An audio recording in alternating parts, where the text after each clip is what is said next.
Okay, so good morning to you all, my dear students. I was hoping that I could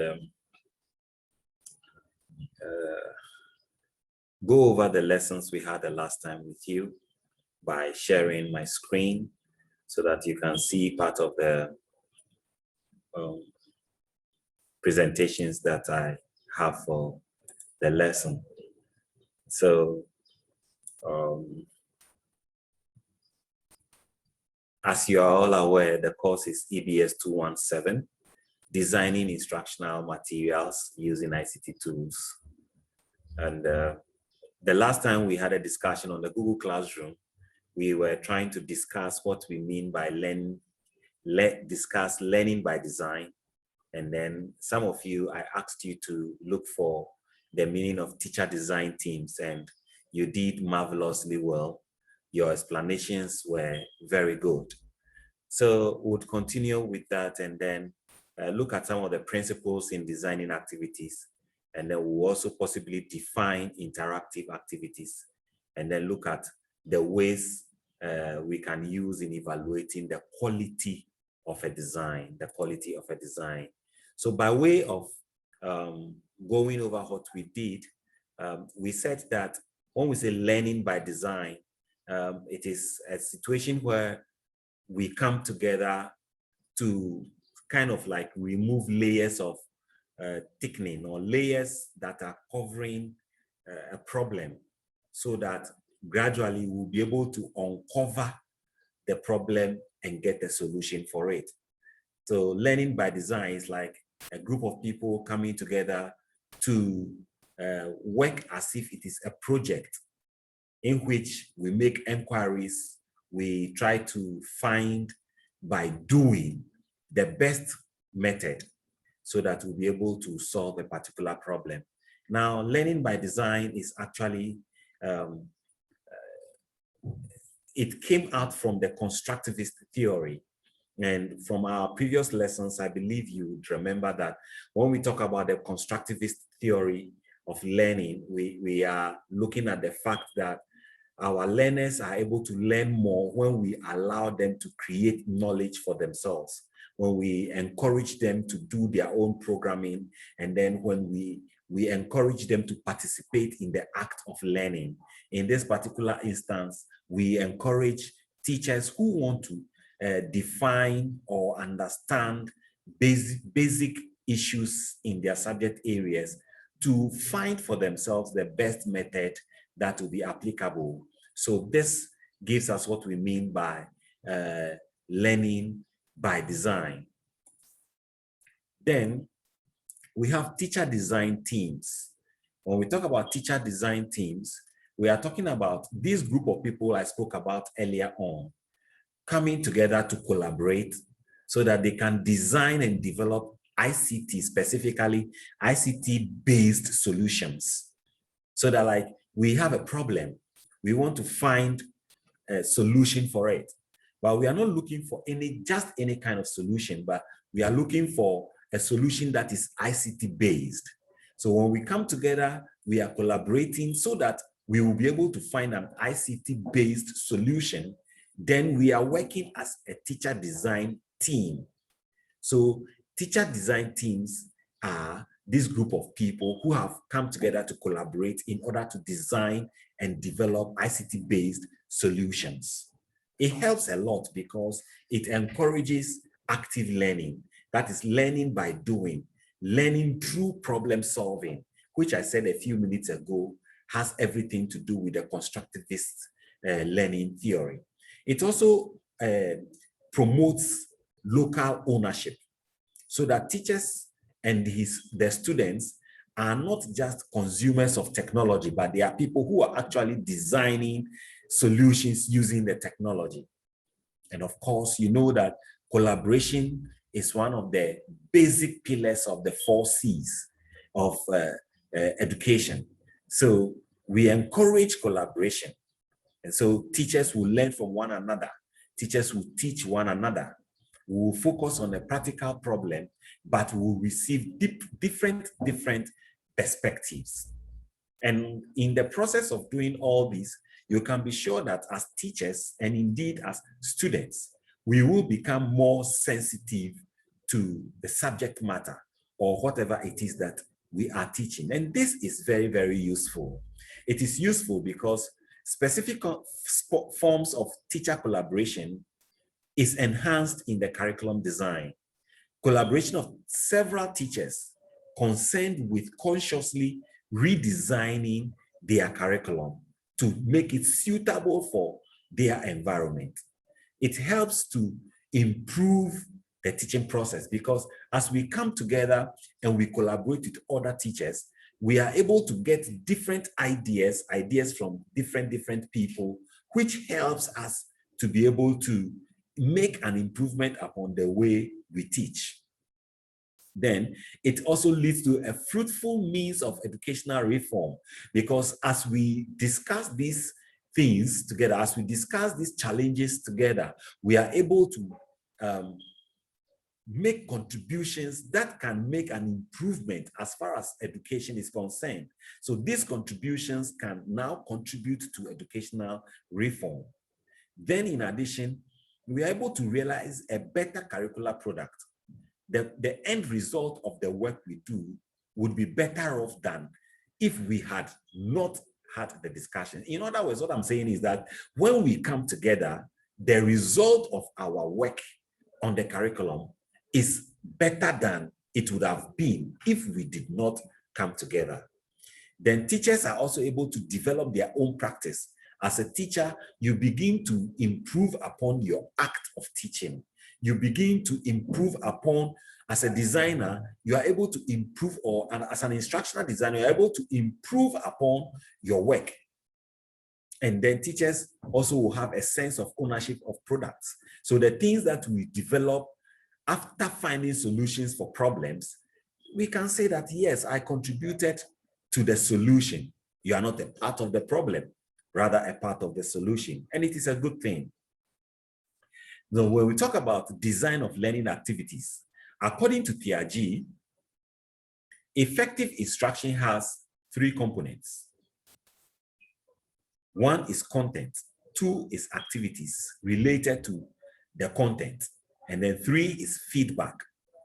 So what is it? Number 1, Piaget, according to Piaget, design of learning activities. When you are designing learning activities, first of all, you should think about the content you want to deliver so that it is in line and in tune with your instructional objectives. Secondly, what activities that the learners will have to go through in order that the content would be, they would be able to understand and flow with the content.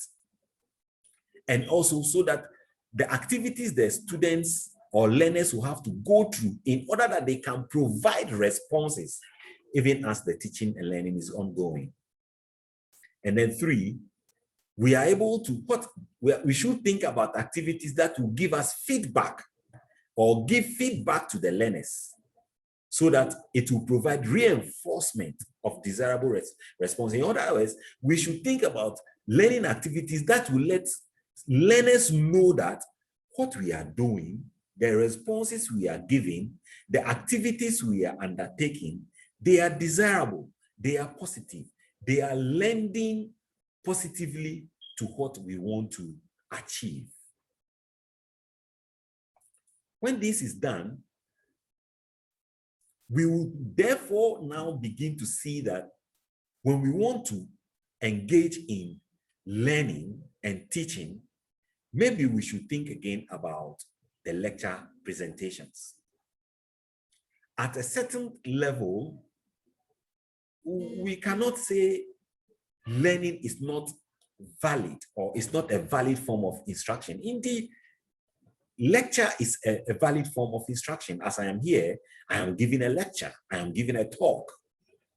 But you would agree with me that before giving this talk, which is intended to explain what we are studying, I have already taken you through some form of activities where you were involved actively in finding what we want to learn. It is after your activities that I am now giving explanations. So yes, a lecture is a valid form of instruction.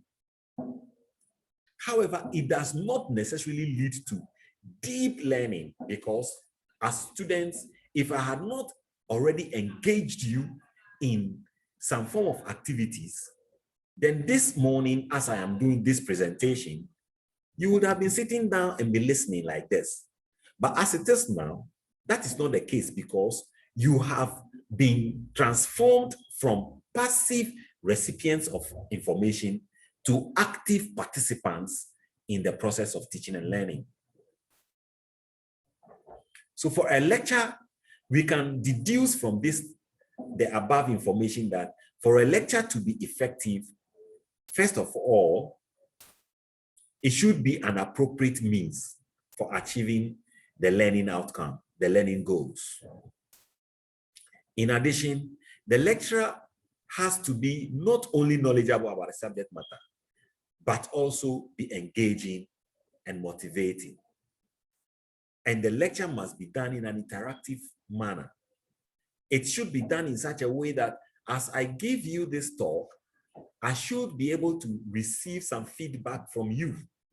And indeed, I'll be expecting some feedback from you. There should be a combination of participatory activities going on between the lecturer and then the learners. Having said this, we should be able to look at the principles of designing a learning activity.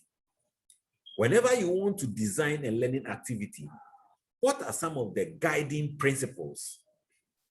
Number one, we said that we should integrate content and activity in a way that it will focus on what we want the learners to achieve. Don't cause activities to be moving in a certain direction away from the content that the learners are supposed to be acquiring. Integrate the two of them. The content and then the activities should be fused together to move your learners in one direction. Two, design and implement activities that will help your learners to master the content and strengthen their critical thinking, creativity, their problem-solving skills, and their decision-making skills. So the activities you are going to engage in should be activities that will make your students think. You notice, for example, that I asked you to search for a definition. I asked you then, after you have brought your definition, I asked you, what does it mean? In the context of what we were learning, I was setting you on the path of critical thinking. Creativity, it comes about because eventually you may need to find a better way of presenting your information. That is where your creativity comes in. Number three, the learning activities should be guided by the target learning outcome. Choose content and activities according to the target learning outcome. Don't choose activities that you are fusing together and they will not lead to the target that you want to achieve as far as learning outcomes are concerned. Number four, engage in authentic learning. In other words, don't use examples which are far from real life situations. Don't use examples that are far from the reality. Use examples that will inure or encourage what you want the students to learn, and they can easily relate to what you want them to learn. Number five, help participants to build on their previous knowledge. If they are teachers, help them to be able to build on their professional experience. Then you do that by making connections between the prior knowledge or professional experience and then the new thing that you are training them on. This is because we all have different levels of experience and expertise as far as various topics are concerned. So then we can talk about interactive lectures. And interactive lectures foster active learning by getting the learners to engage with the content, by answering a question, by giving an interpretation of a case or a situation, or by solving a problem. So that periodically when the teacher is asking the learners that you should answer a question, it is because he wants to encourage interactive lecture. Or when the teacher requests that students should give an interpretation of another situation, it is all geared towards having an interactive lecture. Next, the activities must be designed to allow everyone to participate and increase our chances of retaining what we are learning through immediate practice.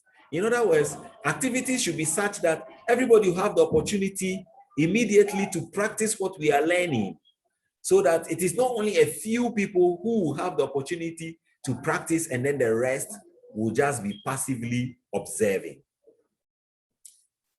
In addition to that, for instructors and learners, lecturers, the activities also help us to know or give us a feedback on the level and extent of understanding of the topic by our learners. And all these go through a process, so that when we talk about development of curriculum materials, the teacher and then teacher education programs, interventions, there is a process to follow. And this is where I'll end our presentation for this morning. However, when the time shall come, we will have another opportunity to delve deeper into these processes and then have our own views expressed as well. Once again, thank you very much for participating. Bless you.